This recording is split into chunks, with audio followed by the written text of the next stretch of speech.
Hi hello అండి. Welcome back to my channel life with Kittu. So thumbnail చూసారు కదా! ఈరోజు మా ఇంటి దివాళీ వ్లాగ్ అనమాట. దివాళీ వ్లాగ్ ఇప్పుడు పెడుతున్నానని ఏం అనుకోవద్దు. నాగల చవితి అయిపోయింది. అండ్ తర్వాత ఏమంటారు కార్తీక మాసం కూడా ఆల్మోస్ట్ ఒక 10 డేస్ అయిపోయింది. ఇప్పుడు పెట్టాల్సి వస్తుంది. నాలో విత్ రెస్పెక్ట్ టు యూట్యూబ్ ఏం నచ్చదు అని అంటే ఇదే. నిజంగా టైం టు టైం ఎప్పుడు నేను లాంగ్ లెన్స్ ప్రొవైడ్ చేయలేకపోతాను. ఆ విషయంలో ఎప్పుడు గిల్టీగా ఫీల్ అవుతా. సో కొంతమంది యూట్యూబర్స్ అయితే మాత్రం నిజంగా ఎంత ముచ్చటేస్తుందో, ఇలా ఫెస్టివల్ అయిద్దో లేదో వెంటనే షార్ట్స్ అండ్ దాంతోపాటు ఒక్కోటి 1 డే గ్యాప్లోనే లాంగ్ లెంత్ పెట్టేస్తారు. నిజంగా ఫెస్టివల్ అంటే ఎక్స్ట్రా పని ఉంటుంది అండ్ పిల్లలు కూడా ఉంటారు. అన్నీ చూసుకుంటూ యూట్యూబ్ భలే మేనేజ్ చేస్తారు. ఈ సంవత్సరం ఇలా ఏడ్చింది. నెక్స్ట్ ఇయర్కైనా సరే ఇది ఫస్ట్ ఆన్ ద నోట్లో కరెక్ట్ చేయాలనుకుంటున్నా. మా ఆయనకి ఎప్పటి నుంచో చెప్తున్నాను. నిజంగా ఆల్మోస్ట్ ఇక్కడ ఏంటంటే మహారాష్ట్రలో మనకి అక్షయ తృతీయ వస్తుంది కదా! సో అప్పటి నుంచి దివాళీ స్టార్ట్ అన్నట్టు ఫీల్ అవుతారు. ఇంకా లైటింగ్స్ పెట్టుకోవడం, బయట దీపాలు పెట్టుకోవడం ఇవన్నీ చేస్తారు. నిజంగా మనకి సంక్రాంతి ఎలాగో ఇక్కడ అలాగా దివాళీ బాగా సెలబ్రేట్ చేసుకుంటారు. కాలనీలో అందరూ లైటింగ్స్ పెట్టుకుంటున్నా ఇంకా రేపు దివాళీ అనగా ముందు రోజు మా హస్బెండ్ ఇంకా పెట్టకపోతే ఇది ఊరుకోదు, ఆ పండగ పూట దీంతో ఎందుకు అన్నట్టు ఇంకా లాస్ట్ మినిట్లో లైటింగ్స్ అయితే పెట్టించాను. అలాగే పెట్టారు అతను కూడా. ఫస్ట్ అయితే క్రాకర్స్ అవన్నీ కొనుక్కున్నాము. మా అన్నయ్య వస్తున్నాడని చెప్పాను కదా, ఆల్రెడీ మీరు షార్ట్స్లో చూసుంటారు. షార్ట్స్లో ఎక్కువ అప్డేట్స్ టైం టు టైం ఇచ్చేస్తాను. ఇంకా క్రాకర్స్ కొనేసిన తర్వాత ఆ రోజు ఈవినింగే ఇంకా బయట లైటింగ్స్ పెట్టేసి ఒక చిన్న ప్రాక్టీస్ సెషన్ లాగా కాకరపోతులు ఇవన్నీ వెలిగించుకుంటున్నాము. యాక్చువల్లీ మా గార్డెన్లో ఒక స్టిక్ ఉంది, దానికి ఆల్రెడీ నేను హోల్ పెట్టేసి ఉంచాను.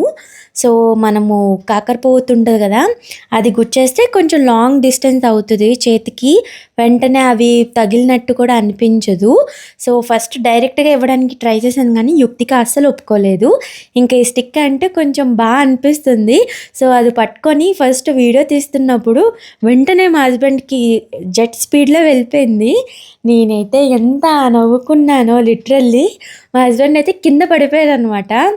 సో పిల్లల ఇన్నోసెన్స్కి ఒక్కొక్కసారి నవ్వాలో ఏడవాలో అర్థం కాదు. నాకు ఆ పీరియడ్లో మాత్రం చాలా అంటే చాలా నవ్వొచ్చింది. బాగా నవ్వుకున్నాను. దివాళీ మార్నింగ్ నుంచి వ్లాగ్ అయితే స్టార్ట్ చేశాను. మార్నింగ్ అంటే ఆఫ్టర్ మేము లంచ్ అది చేసేసి ఫ్రెష్ అప్ అయిపోయిన తర్వాత నేనైతే లంచ్ చేయలేదు. నేను డైరెక్ట్గా పూజ అయిపోయిన తర్వాత ప్రసాదాలన్నీ తిందామని ఫిక్స్ అయ్యాను. సో ఇలాగా నా ఫాస్టింగ్ షెడ్యూల్ని కొంచెం మార్చుకున్నాను. ఎందుకు అనంటే ఫెస్టివ్స్ అప్పుడు ఆబ్వియస్లీ ఎంత కాదనుకున్నా స్పెషల్ డిషెస్ ఉంటాయి, కొంచెమైనా ఎక్కువ తింటాం కదా. సో అందుకని ఇంకా నేను మార్నింగ్ స్కిప్ చేసేసాను. డైరెక్ట్గా ఈవినింగ్ అయితే తిన్నాను. ఇంకా మెనూ వచ్చేసరికి పొంగడాలు అయితే వేశాను, అది కూడా తడి బియ్యం పిండి. కొన్ని రెసిపీస్ అందరికీ అన్నీ కుదరవు అని అంటారు కదా, కొంతమందికే బాగా కుదురుతాయని. సో మా ఫ్యామిలీలో ఇలాగా పొంగడాలు చాలాసార్లు విన్నాను నేను, అందరికీ రావు పొంగడాలు వేయడం అని. ఫస్ట్ టైం చేసి అండ్ దాంతోపాటు చాలా బాగా కుదిరాయని నేనైతే సూపర్ హ్యాపీగా ఉన్నాను. నిజంగా చాలా బాగా అనిపించింది. మెయిన్గా పచ్చళ్ళు అంటాము, ఇంకా చేపల పులుసు, సో అరిసెలు ఇవన్నీ ఏంటి అని అంటే కొంతమంది చేత్తోనే బాగా కుదురుతాయి. సో ఏమో మిగతావి ఏమి ట్రై చేయలేదు కానీ ఫస్ట్ టైం అయితే పొంగడాలు చేశాను, అదైతే బాగా కుదిరింది. యాక్చువల్లీ మా అన్నీ అడిగాడని చేశాను. లాస్ట్ ఇయర్ పాపం అడిగాడు. అప్పుడు దివాళీ టైంలో మా క్వార్టర్స్లో టైల్స్ మార్పించడం ఇవన్నీ పనులు జరుగుతున్నాయి అండ్ యుక్తిక కూడా చిన్నది, అప్పటికప్పుడు అంటే నేను చేయలేకపోయాను. మా ఆయనకి లక్ష్మీదేవి పూజ అంటే అంత ఇంట్రెస్ట్ వచ్చేస్తుందో. లక్ష్మీదేవి పూజ అంటే మా ఆయనకి ఎంత ఇంట్రెస్ట్ వచ్చేస్తుందంటే, నేను చెప్పాను ఇక్కడ పేట పెట్టకుండా డైరెక్ట్గా ఇక్కడ చేద్దాం అని. ఎందుకంటావు? దేనికి? అమ్మమ్మమ్మో, నన్ను అన్నావు మీ అమ్మాయిని అన్నావు? అవును, అంటే ఒకలే ఉన్నారన్నమాట. సరే సరేలే పద. నాకెందుకో దివాళీ రోజు చాలా టెన్షన్ వచ్చేసింది. సాయంత్రం పూజ లేట్ అయిపోతుంది అండ్ అన్యాలకి 7 కల్లా పిలిచేశాను. సో పూజకి హారతి కోసం రమ్మని. ఇంకా నాకు చాలా టెన్షన్ అయిపోయింది. అండ్ యుక్తిక నిజం చెప్తున్నా, ఆ రోజు పడుకుంది పోనీ 1.5 hour అలా పడుకుంది. ఆ లోపల పొంగడాలు వేసాను. ఇంకా తర్వాత చాలా పని ఉంది. లిటరలీ ఎలా అంటే గుమ్మం దగ్గర ముగ్గు వేయడం కానీ, ఈవెన్ గట్టు క్లీన్ చేయడం కానీ చాలా అంటే చాలా పని ఉంది.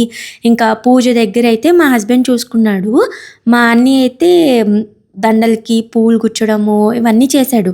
ఇంకా మిగతా పని అంతా ఉండిపోయింది. యుక్తిక అస్సలు కోఆపరేట్ చేయలేదు. నేనైతే ముగ్గు బయటకెళ్తే మా పక్కనే స్టేర్స్ ఉన్నాయి. సో అది పైకెక్కి దిగిపోవడం. అయినా మా అన్ని బయటికి తీసుకొని వెళ్ళాడు సైకిల్ మీద వాకింగ్ కానీ ఇదంతా చేపించాడు. ఎక్కడ వింటారు చెప్పండి. మనం ఏదంటే వాళ్ళు రివర్స్లో చేయడమే వాళ్ళకి వచ్చు. ఆల్మోస్ట్ ఒక 2-3 ఫెస్టివల్స్ ముందు నుంచి నేను యుక్తిక లెగక ముందే ఎర్లీ మార్నింగే లెగిసి పనులన్నీ చేసేసుకొని పండగ పూజ అదంతా అయిపోయి ఖాళీగా ఉండేదాన్ని. సో ఈసారి సాయంత్రం వచ్చేసరికి యుక్తికని ఎలా మేనేజ్ చేస్తూ ఇటువైపు అన్నీ చేయాలనేది నాకు అస్సలు అర్థం కాలేదు. దాంట్లో ఇంకా నేను ఏదైనా సరే నాకు ఫేస్లో తెలిసిపోద్ది కదా, కంగారుగా టెన్షన్గా మొత్తానికి ఈ దివాళీ అయితే ఇలా జరిగింది. బట్ ఎట్ ద ఎండ్ చాలా బాగా అనిపించింది. మన సైడ్ దివాళీ మండే పడింది కదా, ఇక్కడ ఎప్పుడు మహారాష్ట్రలో దివాళీకి ఎస్పెషల్లీ 1 day డిఫరెన్స్ ఉంటుంది. సో మనం మండే సెలబ్రేట్ చేసుకుంటే ఇక్కడ ట్యూస్డే పడింది. ఫస్ట్ మండేనే సెలబ్రేట్ చేసేద్దామని మొత్తం ఇల్లులన్నీ క్లీన్ చేసి గట్టు క్లీన్ చేసుకొని మొత్తం నేను కూడా హెడ్ బాత్ చేసి రెడీగా ఉన్నాను. మా హస్బెండ్ ఆఫ్టర్నూన్ లంచ్కి వచ్చిన తర్వాత నాకు రేపు హాలిడే ఉంది కదా అండ్ నువ్వు వాళ్ళని పిలుద్దాం అనుకుంటున్నావు, సో మళ్ళీ ప్రసాదాలు ఇవన్నీ ఎలా అవుతాయి, సో ఇక్కడ ఎలా అయితే అలాగే చేసేయని అనేసరికి ఇంకా నేను ట్యూస్డే చేయాల్సి వచ్చింది. So that's the difference. Last year కూడా సేమ్ ఇలాగే అయ్యింది. ఆ ముందు ఇయర్ నాకు గుర్తులేదు. సో వేరే ప్లేస్లో ఉంటే ఎక్కడ ఉండేటట్టు థింగ్స్తో అక్కడ ఫాలో అయిపోవాలి. అంతకన్నా ఇంకా చాయిస్ కానీ ఆప్షన్ కానీ ఏమి ఉండదు. సో ఇంకా నేను యుక్తికని రెడీ చేసేస్తున్నా. నేను రెడీ అయిపోయాను. ఈ డ్రెస్ నేను సంక్రాంతి భోగిపళ్ళు వేసినప్పుడు వేసుకున్నాను. సో మళ్ళీ ఇప్పుడు వేసుకున్నాను. నాకు ఇలాగా అవుట్ఫిట్స్ మళ్ళీ వేసుకోవడంలో నాకేం అంత పెద్దగా ఇదనిపించదు. ఐ ఫీల్ గుడ్, ఎందుకో తెలీదు. కాకపోతే రొటేషన్ ఉండాలి మనకి. ఎలా అంటే వెరైటీ ఉండాలి. ఇంకా యుక్తికకైతే కొత్త డ్రెస్సే నో డౌట్. అది కూడా నేను డీటెయిల్స్ చెప్పాను కదా, స్ట్రీట్ షాపింగ్లో చేసి తీసుకున్నాను. 280 రూపీస్ అలా పడింది.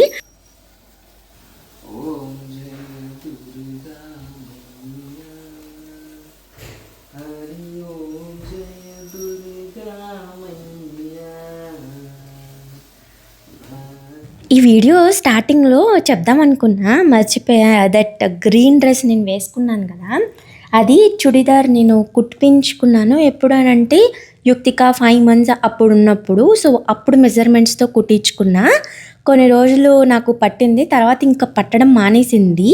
తర్వాత మళ్ళీ ఇప్పుడు వెయిట్ లాస్ జర్నీ స్టార్ట్ చేసి కొంచెం ఒక 4 kilos 5 kilos తగ్గిన తర్వాత మళ్ళీ నాకు ఫిట్ అవ్వడం స్టార్ట్ అయింది. అంటే మన బాడీ ఎలాంటి టైప్ అంటే మనం కొంచెం వర్క్ చేసినా గ్రేట్ రిజల్ట్స్ ఇస్తుంది. అదే ఇప్పుడు నాకైంది. Literally it took me almost 1 year back అనమాట. ఇప్పుడు యుక్తికకి 1.5 year. సో ఎలా చూసుకున్నా ఒక 1 year బ్యాక్కి తీసుకెళ్ళిపోయి ఆ మెజర్మెంట్స్లో నన్ను ఫిట్ చేసింది. ఇదంతా ఏంటంటే మ్యాజిక్లా వర్క్ అవుతుంది. What I eat in a day, ఇంకా వెయిట్ లాస్, నేను తినే రెసిపీస్ ఇవన్నీ అడుగుతున్నారు. సో ప్లాన్ చేద్దాం అనుకుంటున్నా. మీరేమంటారో కింద కామెంట్ చేయండి. పూజ అయిపోయిన తర్వాత సో ఇంట్లో ధూపం అది వేసుకొని దండం పెట్టుకొని బయటకు వచ్చి కొన్ని క్రాకర్స్ లైక్ ఫొటోస్ వీడియోస్ కోసం స్టిల్లు ఇచ్చేసి, ఈ మధ్య బాగా అలవాటైపోయింది ఇలా ఫెస్టివల్ టైంలో గుడికి వెళ్ళడము. సో ఇంకా కాలనీలోనే గుడికి వెళ్ళి దీపం అయితే వెలిగించుకున్నాము. ఇంకా ఆ తర్వాత మా అన్నయ్య బీభత్సంగా కాల్చాడు క్రాకర్స్. మా హస్బెండ్ కూడా ఎక్కువగా ఏం కాల్చలేదు. యాక్చువల్లీ వాడి కోసమే తీసుకొచ్చాము అండ్ హీ ఆల్సో ఎంజాయ్. నాకు క్రాకర్స్ కాల్చడం కన్నా చూస్తూ అలాగ ఎంజాయ్ చేయడం ఇష్టము. So I had great fun. Bye ఇట్రా మరి యుక్తి